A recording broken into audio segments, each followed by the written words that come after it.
From Harris Studios, this is Accounting for Tomorrow, an accounting and advisory services podcast for community leaders with a passion for change, who are ready to look past the numbers and ensure that today's planning efforts create success for tomorrow.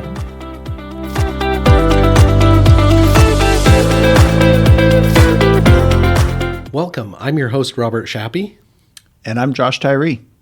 Today we're going to talk about lease accounting. So Josh, why are we talking about lease accounting?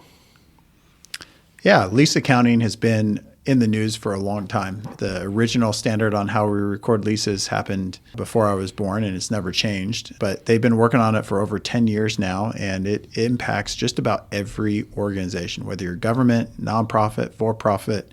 The new lease accounting rules impact you if you're issuing financial statements. Really quick, just a basic lease. I think the most common one is what people think of as like their office lease or their printer lease. Right? You have an asset that you're going to use for a long period of time, and you're paying someone else to use that asset or that printer or the office. That is basically lease accounting. The lease accounting rules are how you record that lease on your financial statements. And it's been, like I said, been around for tons and tons of years and with little to no change. And now we're coming up on the year where everything's going to change. And so it's been a huge deal for people on how they're going to try and adopt and implement the new standards. So when you're talking about these new standards, are all leases affected, or are there just certain kinds of leases? In fact, what are the different kinds of leases? So there are two different types of leases. There used to be called capital and operating leases. Now I think they're going to be called financing and operating leases. But all leases are going to be, for the most part, impacted. And we're talking about long-term leases. So if you have like a lease that you just pay month to month, you're not committed to paying that long term, it's not going to be in this standard. But if you are signing a more than 12 months, so a 2-year or 3-year or longer lease, it's going to get impacted. I think the biggest difference is going to be in the operating lease, but to kind of understand that, you kind of have to know the two different pieces. A capital lease, or what's now going to be called financing lease, are leases where basically at the end of the lease you own it. Like it becomes yours. And there are some different rules, and you have to get into the details of the standard. But at the end of the day, what those rules are basically going to say is by the time you get done with that lease, that's your asset. That's your printer. You own it. Compared to maybe an office building where you get to the end of that lease, you still don't own the building, right? They can lease it out to someone else. And those kind of leases would go more into the operating leases. And those are going to be the biggest change under the new standard. In the old ways, capital or financing leases, you recorded the asset on your books and you showed it as like a debt, like a liability. Operating leases, you never did that. You just showed a footnote in the very back of your financial statements, and it was never shown as an asset or a liability, just buried in the back. Under the new standards, that's going to kind of follow the same suit that your financing leases did prior, which is you're going to show an asset and you're going to show a related liability on your financial statements. So what kinds of effects is that going to have on financial statements? Well, you're going to see a whole lot more assets get put on your books. Take it, for example, if you're going to pay $100,000 a year for 10 years on an operating lease, now you're going to have basically $1 million asset that you record on your books on day one. You're also going to have a corresponding $1 million liability or debt obligation that you're going to have to record, which could impact covenants if you have bank loans. It could impact ratios that you look at, different aspects. But that piece of debt has never been shown before. And I think that's going to be the biggest impact when you record it on your financial statements on day one. So when you're booking these debts and assets, how is interest going to be calculated on them?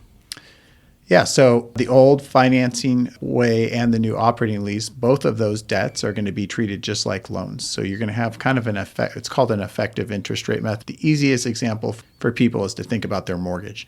You pay a lot more interest at the beginning of your mortgage on your house than you do at the end, right? And you pay a lot more principal at the end, and your loan balance comes down. So the debt's going to be done the same way as your mortgage on an effective interest rate. So you're going to have a lot more interest up front and a lot more principal paying down at the end of the lease. That's different than what's the asset that you're going to put in, which isn't going to be called like the building. It's going to be called the right to use the building asset, which is a little wonky, but that's what they're calling it. And that is just going to be straight lined over the life of the asset. So if you have the $1 million example, like we're talking about, over 10 years, you're going to have about $100,000 in expense each year as you amortize your right of use asset over the life of the thing. So the difference in the way those are calculated, more interest expense up front and straight lining at the beginning, you see $1 million asset and $1 million liability, there's no real impact on your equity if you're a company or your net assets in a nonprofit organization. But you will see over time that change because one, your asset is being amortized straight line over 10 years and your debt is not going down as fast as your asset is.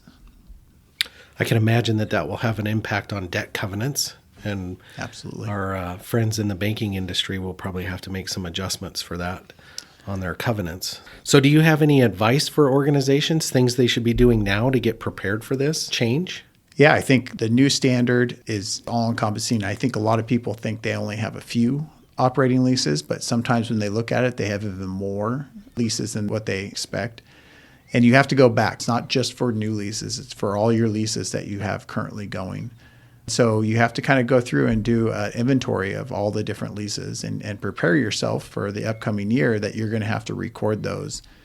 If you're in year 5, you're going to have to basically go back, calculate it as if you put it on the books in year 1 and you're coming forward 5 years from now. So there's a lot of calculations that have to go on. That's why we decided to use LeaseCrunch to help us with that. It's a software. It's really intuitive and it allows both our clients and us to use the software to produce all those year-end entries. But there's a lot of work, a lot of data that you have to input and get ready. And so waiting until you get to the year end, one, just increases the amount of work. That's usually already an increased workload both internally and externally for your year-end closes. But then also, it doesn't give you any time to talk to your bankers or talk to your bonding or surety or anyone who's using your financial statements. It doesn't give you time to talk to them ahead of time and try and plan for how these changes are going to impact your financials. So in that instance, when I have a lease that started 5 years ago, do I have to go back and restate my financials from 5 years ago? No, you don't have to restate. You just have to go back and calculate where you would be right now, and then you can record it all in the current year when you adopt it. So there's no going back and restating. It just is trying to figure out where are you. If you've paid 15 years into your 30-year mortgage, what's going to be your principal balance? Like that's the amount you have to calculate for each of your leases, where you stand so that you can correctly adopt the standard in the current year. So what is Harris doing right now to help clients with this impending change?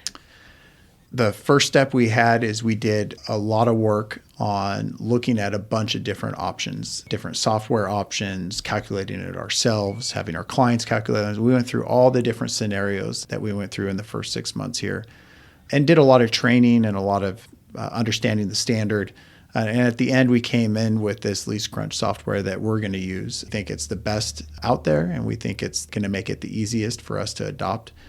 So we started with there. Now we're trying to get that information and communicate it to our clients, trying to communicate it to the community as well, because it's everyone who issues a financial statement is going to have to adopt it. And so we're starting to reach out there. And our next step after this is to start to really work with clients to populate basically their inventory of leases. It will be a lot easier to adopt if you've either A, done the calculation, or at least B, done like an inventory and you have all your inputs ready to do the calculation. So that's the next step this fall for most of our calendar year end clients, to start there with some of our off-year clients. That's already going on right now if they have a June 30th or September 30th year ends. And there are a little bit of a differences if you're a government entity compared to a nonprofit or for-profit companies. There's a GASB, which covers government, and then there's FASB, which covers the others, lease standards. So there's 2 different lease standards, but our software does both and will help either one of those entities adopt the new standard. So where should our clients go for more information?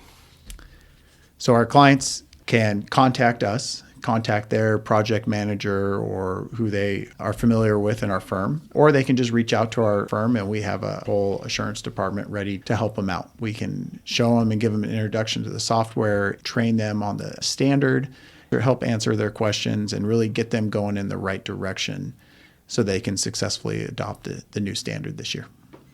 Great. Well, thanks for that information, Josh, and thank you for listening. And we'll look forward to talking to you next time. Thank you for listening to Harris CPA's Accounting for Tomorrow. Stay tuned for new episodes each month. Podcasts are also available on our website at harriscpas.com/podcasts. Any accounting, business, or tax advice contained in this podcast is not intended as a thorough, in-depth analysis of specific issues, nor a substitute for a formal opinion, nor is it sufficient to avoid tax-related penalties. If you'd like, Harris CPAs would be pleased to perform the research and provide you with a detailed analysis of your specific situation.